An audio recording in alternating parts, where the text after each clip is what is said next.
یہ دکھلائے گی تم کو اب راہ جنت۔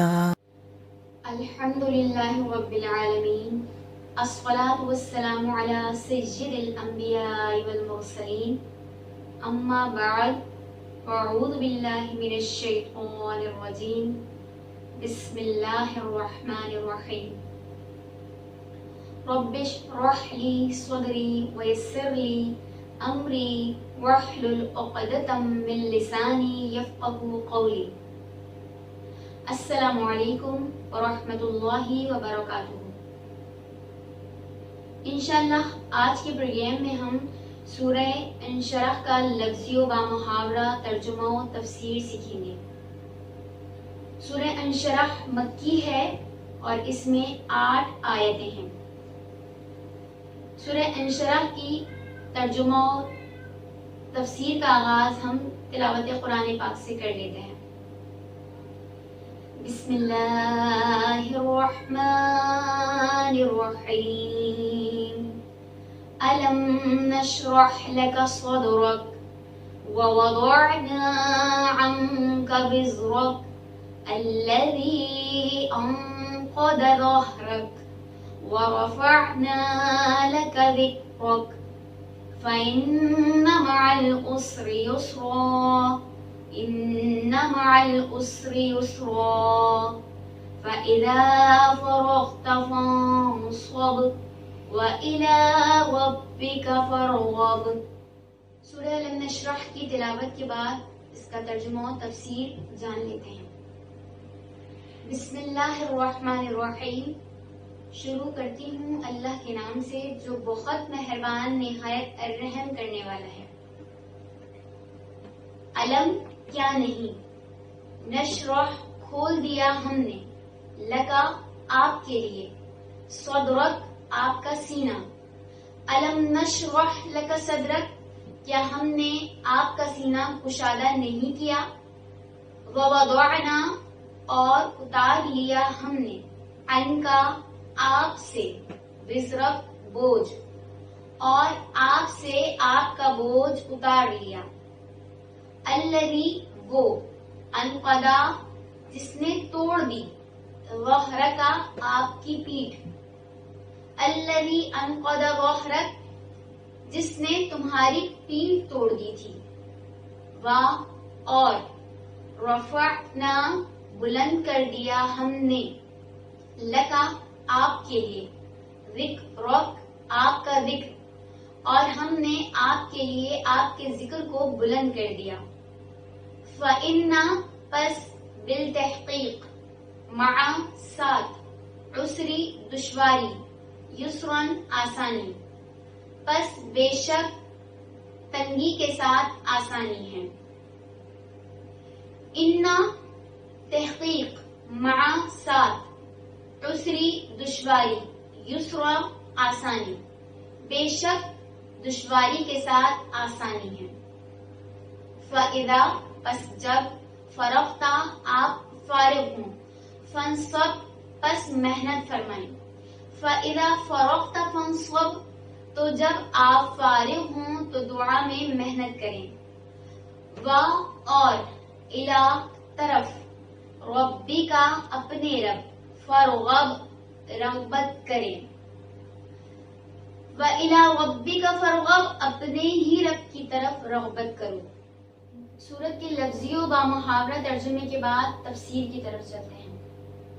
اس سورت کے 3 نام منقول ہیں، سورت الانشراح، سورت الشرح اور سورت الم نشرح، اور یہ تینوں نام اس سورت کی ابتدائی آیت سے ماخوذ ہیں، یعنی الم نشرح لک صدرک۔ سورہ ضحیٰ میں بھی اللہ تعالی نے رسول اللہ صلی اللہ علیہ وسلم پر اپنی نعمتوں کا ذکر فرمایا تھا، اور اس سورت میں بھی آپ صلی اللہ علیہ وسلم پر کی جانے والی نعمتوں کا ذکر کیا گیا ہے۔ اس آیت کا پہلا لفظ نشرہ ہے، اس کا مصدر ہے شرح۔ شرح کا معنی ہے نرم کرنا، وسیع کرنا اور کھولنا، یعنی کیا ہم نے آپ کا سینہ وسیع نہیں کر دیا؟ کیا ہم نے اسلام کے لیے آپ کا سینہ نرم نہیں کر دیا؟ کفار کے طعن و تشنے اور ان کی دل آزار باتوں سے آپ کو رنج ہوتا تھا اور آپ کا سینہ تنگ ہوتا تھا، تو اللہ تعالی نے آپ کا سینہ کھول دیا اور وسیع کر دیا۔ حضرت ابن مسعود رضی اللہ تعالی عنہ بیان کرتے ہیں کہ رسول اللہ صلی اللہ علیہ وسلم نے یہ آیت تلاوت کی، فَمَن يُرِيدِ اللَّهُ أَن يَهْدِيَهُ يَشْرَحْ صَدْرَهُ لِلْإِسْلَامِ، سورۃ الانعام آیت نمبر 125۔ پس اللہ جس کو ہدایت دینے کا ارادہ کرتا ہے اس کا سینہ اسلام کے لیے کھول دیتا ہے۔ پھر رسول اللہ صلی اللہ علیہ وسلم نے فرمایا، جس سینے میں نور داخل ہوتا ہے اللہ تعالیٰ اس سینے کو فراخ کر دیتا ہے۔ آپ سے پوچھا گیا، یا رسول اللہ صلی اللہ علیہ وسلم، سینے کے فراخ ہونے کی کوئی علامت بھی ہے؟ آپ نے فرمایا، ہاں، پھر انسان دھوکے کے گھر سے نکل کر دائمی راحت کے گھر میں آ جاتا ہے اور موت کے آنے سے پہلے موت کی تیاری کرتا ہے۔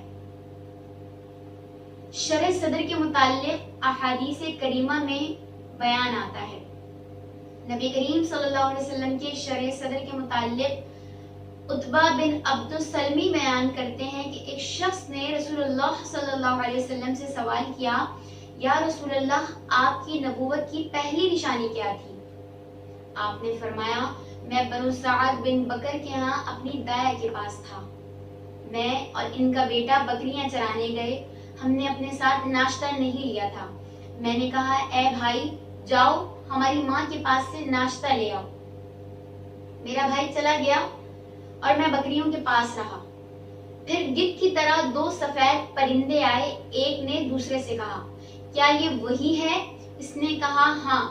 پھر وہ دونوں تیزی سے میری طرف جھپٹے، ان دونوں نے مجھے پکڑ کر زمین پر پیٹھ کے بل گرا دیا، پھر انہوں نے میرا سینہ چاک کیا اور میرا دل نکالا اور اس سے دو سیاہ لوتھڑے نکالے، پھر ایک نے دوسرے سے کہا، برف کا پانی لاؤ، پھر انہوں نے اس پانی سے میرے پیٹ کو دھویا، پھر کہا ٹھنڈا پانی لاؤ، پھر کہا چھری لاؤ، پھر ٹھنڈا پانی میرے دل پر چھڑکا، پھر کہا اس دل کو سیو اور اس پر نبوت کی مہر لگا دو، پھر ایک نے دوسرے سے کہا ان کو ایک پلڑے میں رکھو اور ان کی امت کو دوسرے پلڑے میں رکھو۔ پھر میں اپنے اوپر ہزاروں آدمیوں کو دیکھ رہا تھا اور مجھے ڈر تھا کہ ان میں سے بعض مجھ پر گر پڑیں گے۔ پھر ان میں سے کسی نے کہا، اگر ان کا امت کے ساتھ وزن کیا گیا تو ان کا پلڑا بھاری ہوگا۔ پھر میں اپنی رضائی ماں کے پاس گیا اور ان کو اس واقعے کی خبر دی۔ ان کو یہ خطرہ ہوا کہ کہیں مجھ پر کوئی افتاد آ جائے گی۔ انہوں نے کہا، میں تمہیں اللہ کی پناہ میں دیتی ہوں۔ وہ اپنے اونٹ پر سوار ہوئی اور مجھے پیچھے پالان پر بٹھایا، حتیٰ کہ میری والدہ رضی اللہ تعالی عنہا تک پہنچ گئے۔ میری رضائی ماں نے کہا، میں نے اپنی امانت ادا کر دی اور اپنا ذمہ پورا کر دیا، اور وہ واقعہ بیان کیا جو مجھے پیش آیا تھا۔ میری والدہ اس سے خوفزدہ نہیں ہوئی اور فرمایا، میں نے دیکھا تھا کہ مجھ سے ایک نور نکلا تھا جس سے شام کے محلات روشن ہو گئے تھے۔ ان میں سے کسی نے کہا، اگر ان کا امت کے ساتھ وزن کیا گیا تو ان کا پلڑا بھاری ہوگا۔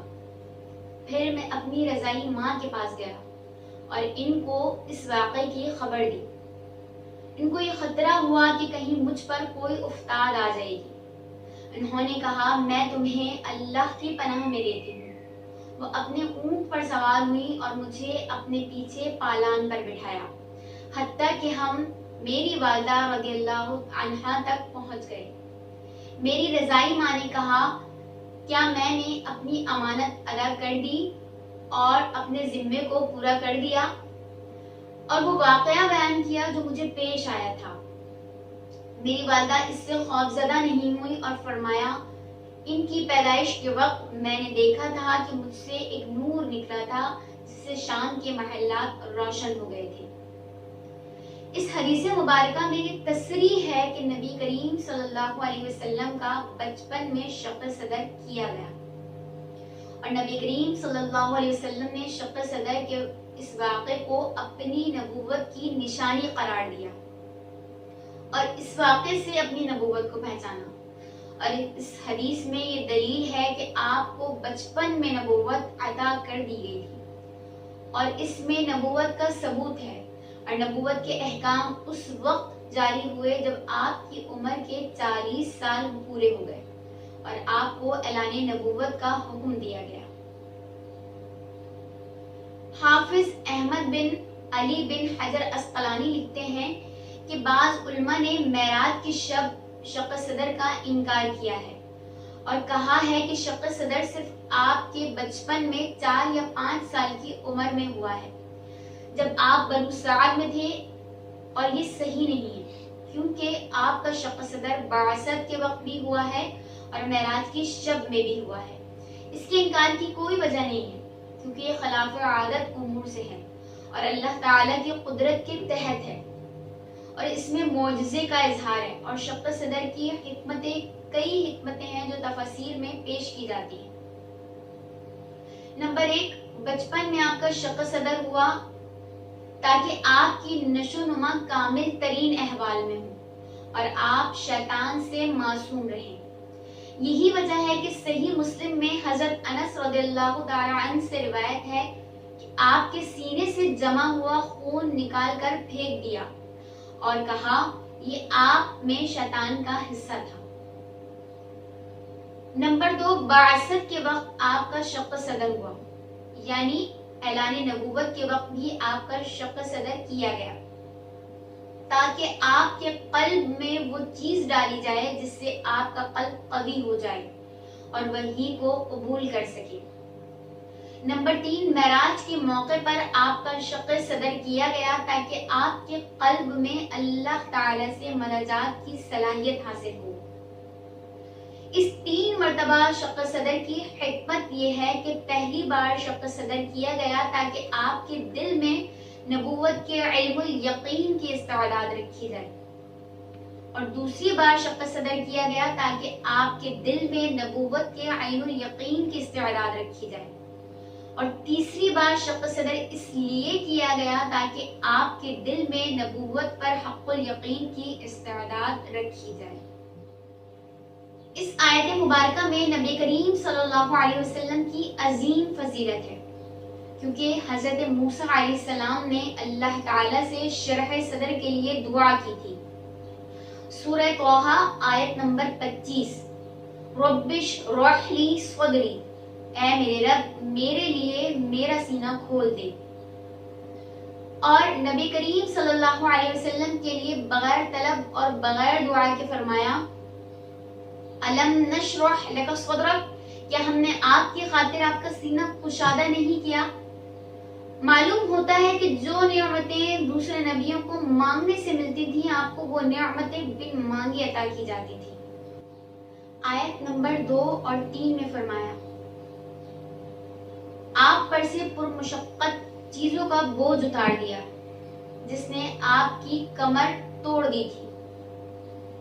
اس آیت میں وزر کا لفظ ہے، بعض مفسرین نے اس کا معنی گناہ کیا ہے، لیکن چونکہ وزر کی نسبت نبی کریم صلی اللہ علیہ وسلم کی طرف ہے، اس کا معنی گناہ کرنا صحیح نہیں ہے، سو یہاں اس کا معنی ہے پرمشقت کاموں کا بوجھ۔ عبدالعزیز بن یحییٰ اور ابو عبیدہ نے کہا اس کا معنی ہے ہم نے آپ سے نبوت کے بوجھ اور اس کے فرائض کی ادائیگی میں تخفیف کر دی تاکہ فرائض نبوت کو ادا کرنا آپ پر دشوار نہ ہو۔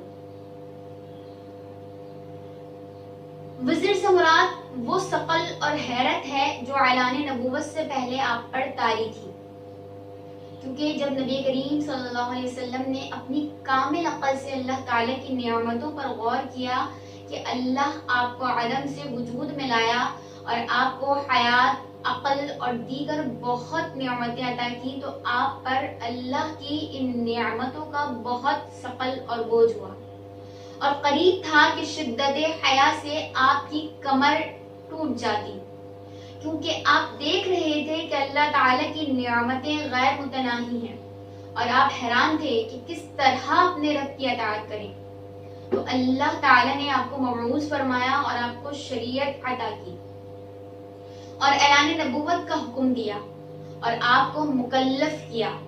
تب آپ کو معلوم ہوا کہ اپنے رب کی کیسے اطاعت کریں۔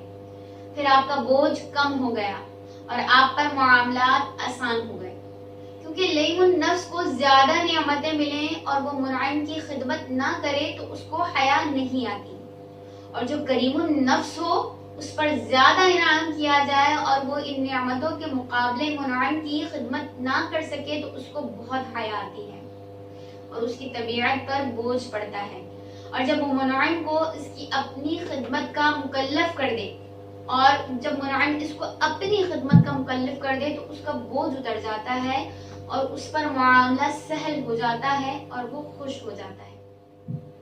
آیت نمبر 4، وَرَفَعْنَا لَكَ ذِكْرَكَ، اور ہم نے آپ کے لیے آپ کے ذکر کو بلند کر دیا۔ امام ابو منصور محمد بن محمد ماتریدی سمرقندی حنفی لکھتے ہیں، اس آیت کی 3 تقریریں ہیں۔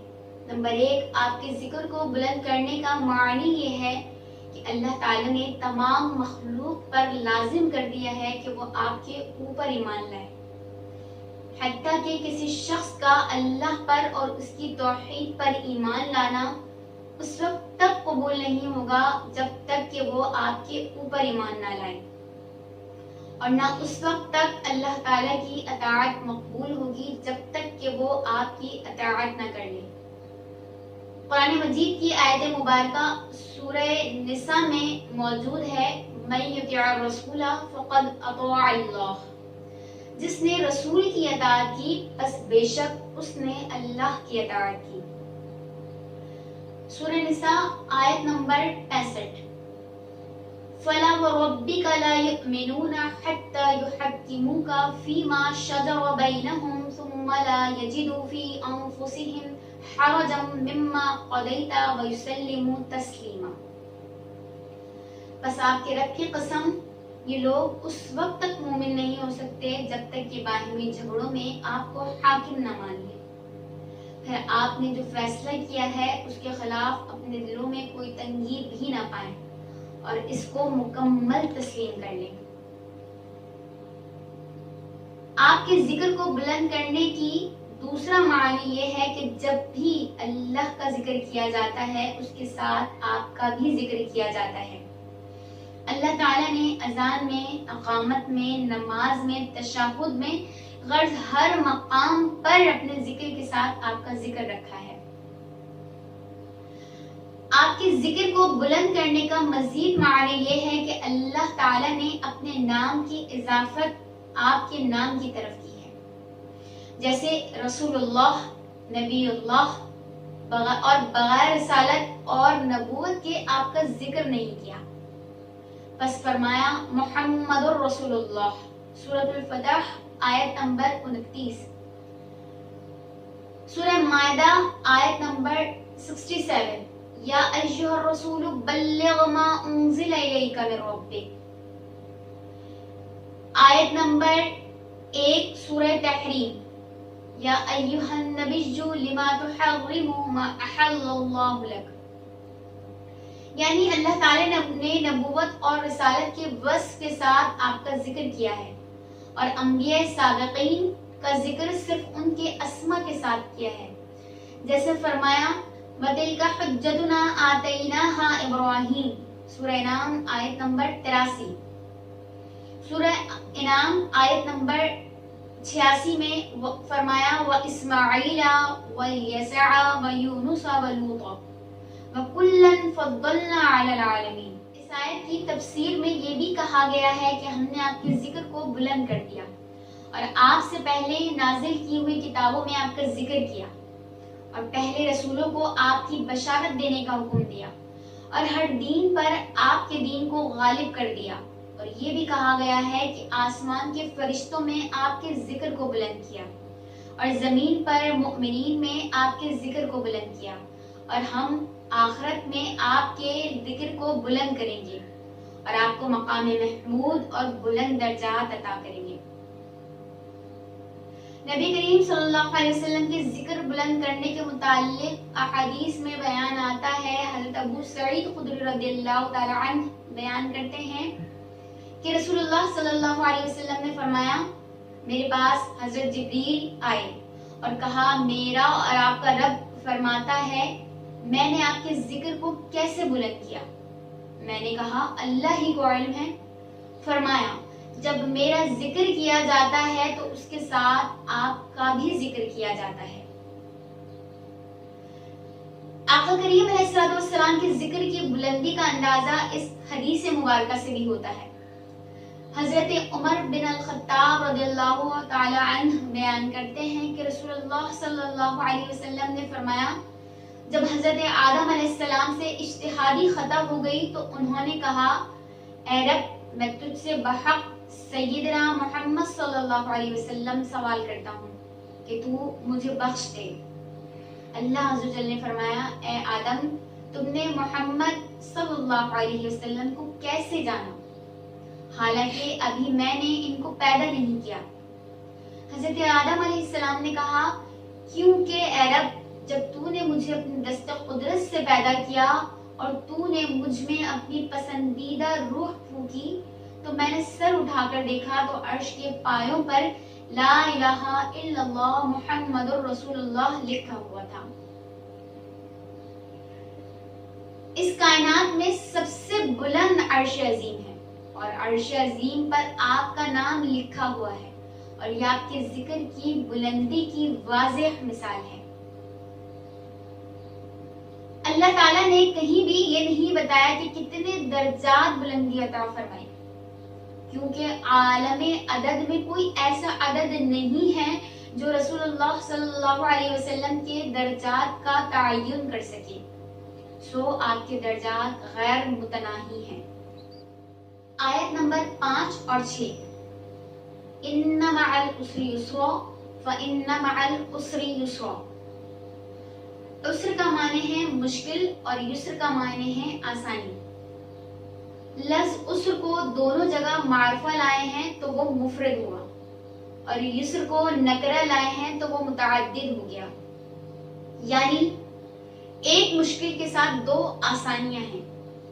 بس جب کسی انسان کو اپنی مہم میں مشکلات درپیش ہوں تو اسے گھبرانا نہیں چاہیے، اور ان آیتوں میں غور کرنا چاہیے کہ اللہ تعالیٰ نے ہر مشکل کے ساتھ دو آسانیاں رکھی ہیں۔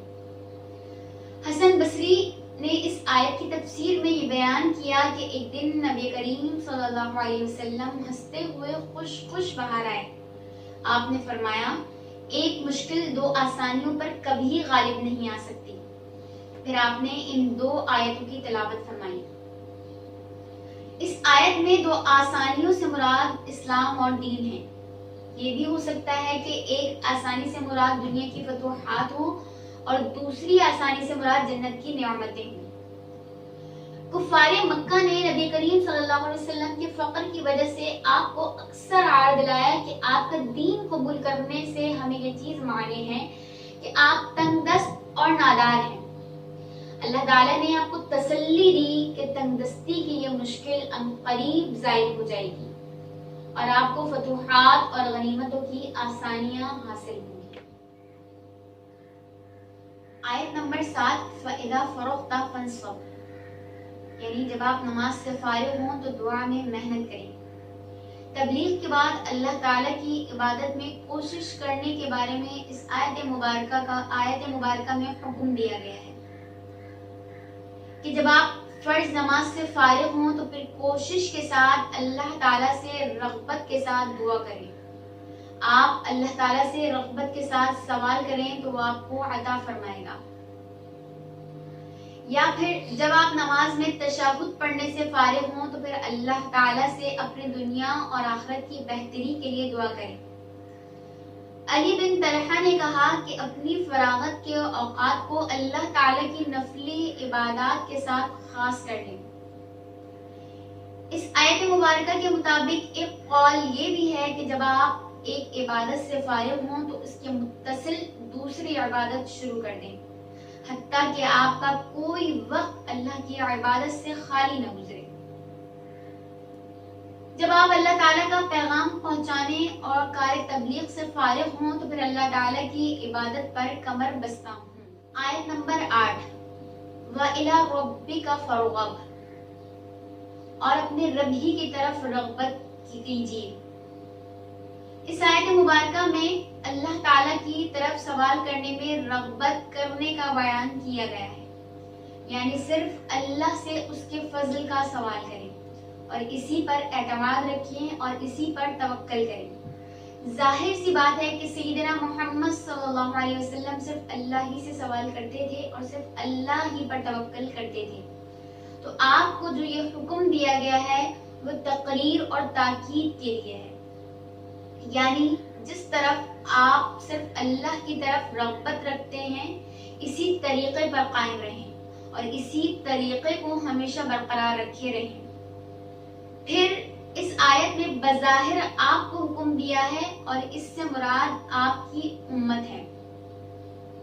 اس آیت میں آپ کی امت کو یہ تعلیم دی گئی ہے اور یہ تلقین کی گئی ہے کہ وہ اپنی ضروریات اور حاجات میں صرف اللہ عز و جل سے گڑ گڑا کر سوال کریں۔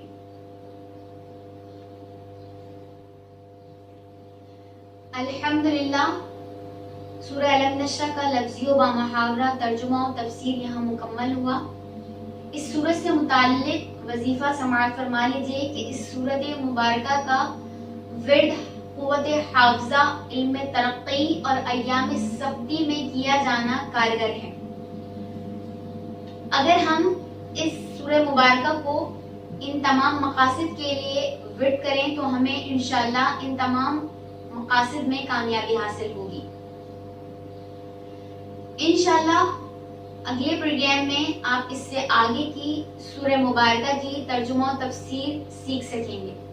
وما علینا الا البلاغ۔